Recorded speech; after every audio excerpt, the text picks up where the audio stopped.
Olá pessoal, tudo bem? Nesse vídeo nós vamos falar sobre o engajamento, né, que é um termo, que é um significado muito importante, principalmente na gestão de pessoas. Então, aqui embaixo do vídeo, pessoal, tem um ícone escrito Valeu. Se o canal de logística ajuda você, é importante para você, clique no Valeu, dê seu apoio ao canal, deixe um comentário, porque é importante para continuarmos desenvolvendo novos conteúdos. Então nesse vídeo a gente vai estar fazendo uma introdução, né, falando um pouquinho sobre o engajamento, sobre o que é o engajamento. Depois, num segundo momento, vamos falar sobre o livro, né, A Pergunta Definitiva, né, que também fala sobre engajamento de clientes, e a gente pode traduzir também para engajamento de pessoas. E no final, então, como criar os promotores, né, os clientes promotores, ou os colaboradores, os funcionários promotores. O engajamento dos colaboradores em uma determinada empresa, ele é representado pelo nível de entusiasmo, pelo nível de conexão que esses funcionários têm com a empresa. É uma medida de como as pessoas estão dispostas a fazer um esforço extra pelo seu líder ou mesmo pela organização, e um sinal de quão comprometidas essas pessoas estão em permanecer no ambiente de trabalho, em permanecer naquele trabalho. O William Hung, que é um americano, né, e foi um dos primeiros escritores a falar sobre engajamento, né, em 1990, o Hung, ele dizia que as empresas elas têm visto o engajamento dos funcionários de forma errada. Então, não é se os funcionários se encaixam na empresa, mas nós precisamos entender, né, de como os funcionários se sentem trabalhando, de como os funcionários se sentem no dia a dia do ambiente de trabalho.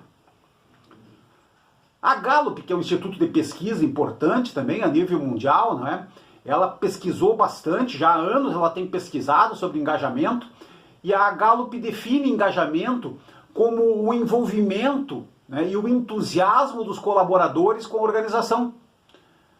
Segundo as pesquisas da Gallup, os funcionários eles tomam decisões e eles tomam ações diariamente que podem afetar, né, tanto as demais equipes no trabalho como a própria organização como um todo. Então, a maneira como a empresa trata os colaboradores e a maneira principalmente como a liderança trata as suas equipes influencia diretamente no nível de comprometimento e no engajamento final das pessoas. Então, só para ter uma ideia, né, pessoal, segundo as pesquisas, apenas 15% dos funcionários a nível mundial podem ser considerados engajados, né?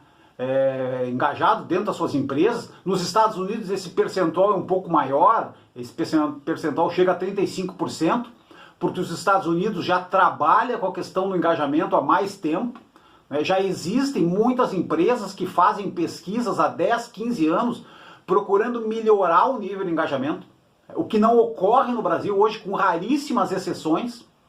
As empresas se preocupam em pesquisar, não é, em trabalhar no sentido de melhorar o engajamento de forma sistêmica, por exemplo. 70% das variações do nível de engajamento nas equipes é da responsabilidade do líder imediato ou da gerência da área, do setor, da filial. O envolvimento dos colaboradores ele deve ser uma das principais tarefas do líder. Os líderes hoje em dia eles precisam garantir que os funcionários saibam como e por que eles devem realizar o seu trabalho.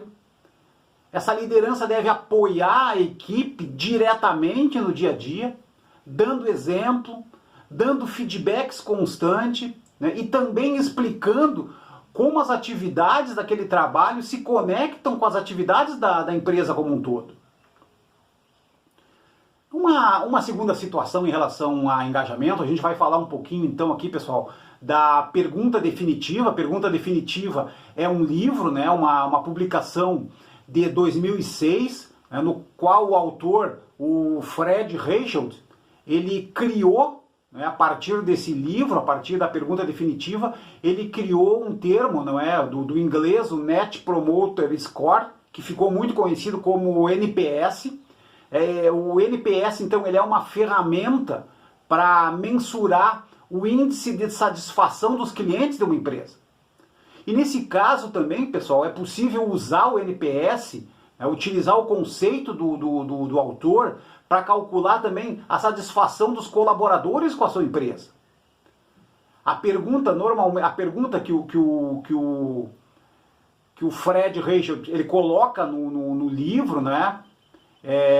Você recomendaria a empresa para um amigo? Né? No caso, no livro ele fala muito, você recomendaria essa empresa para um cliente, né? Recomendaria a empresa para um outro cliente, né? Mas também você recomendaria a sua empresa, você está trabalhando numa empresa, você recomendaria essa empresa para um amigo, para um parente, ou para um conhecido seu trabalhar, por exemplo?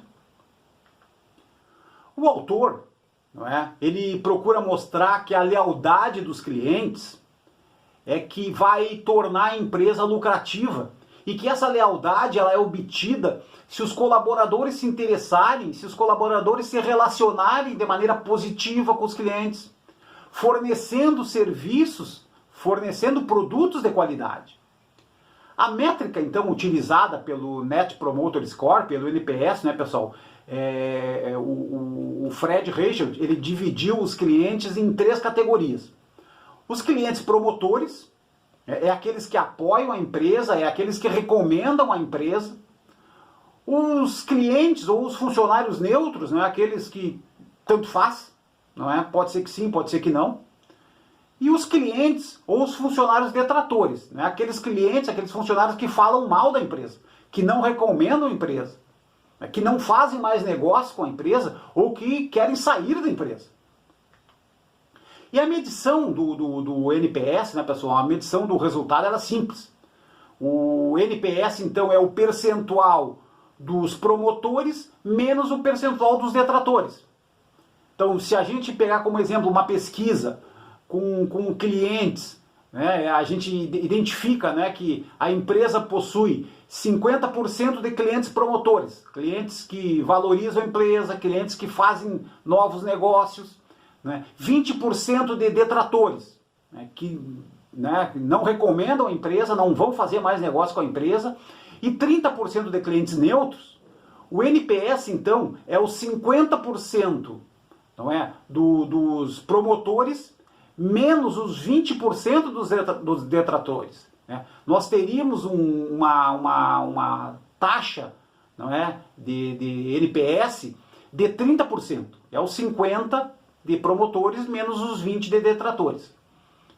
Ok? E pessoal, então, como criar, não é, clientes, como criar principalmente colaboradores promotores? Principalmente colaboradores promotores. Não é possível ter uma empresa de sucesso, uma empresa lucrativa, se nós não tivermos as equipes, se nós não tivermos os funcionários comprometidos e engajados.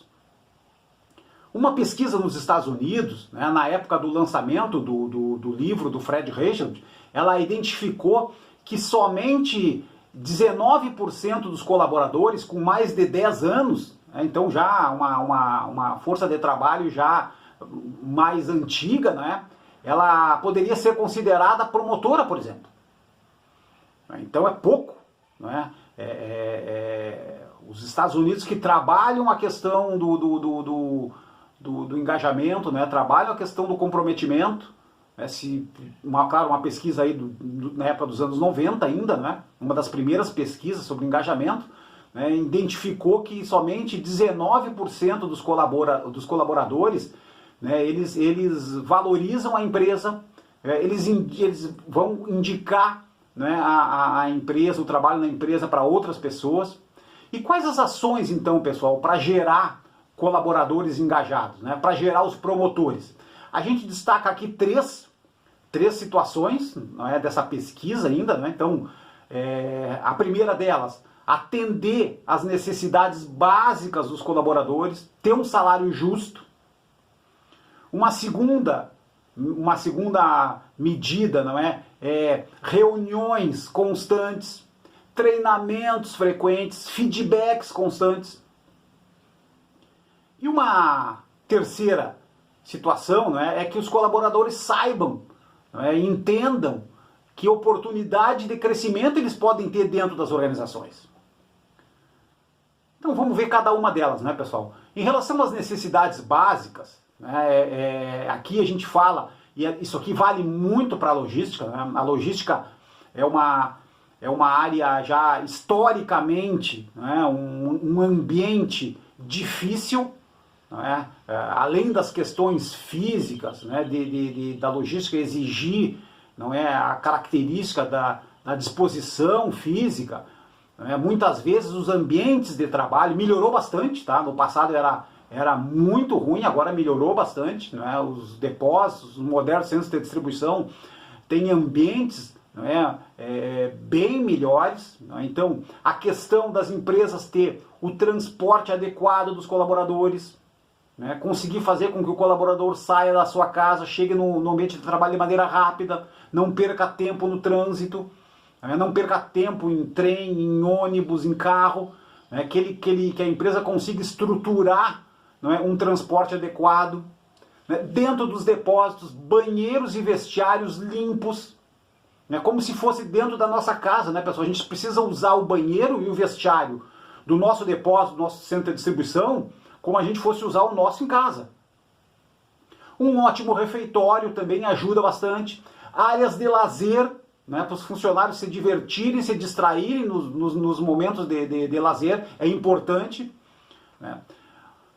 O segundo ponto, né, as reuniões e treinamentos constantes. Né, então, um programa de integração, né, quando o colaborador está entrando na empresa, para os novos colaboradores, um programa de integração de maneira inteligente, né, de maneira organizada, de maneira disciplinada, que mostre a empresa, que mostre o trabalho, antes que o colaborador efetivamente vá para o piso da operação. Reuniões das equipes, né, diariamente com a sua liderança, treinamento com a liderança, treinamento com a gerência, constantes, né, e principalmente, né, manter a comunicação. A liderança tem que manter a comunicação, tem que dar voz para a equipe, tem que ouvir, né, tem que falar, tem que se comunicar. E o terceiro ponto, né, a oportunidade de crescimento profissional. Então, ter uma estratégia definida, ter uma estratégia clara, que os colaboradores entendam o que eles podem esperar da empresa na relação do crescimento, do desenvolvimento profissional, das promoções. Não é muito importante.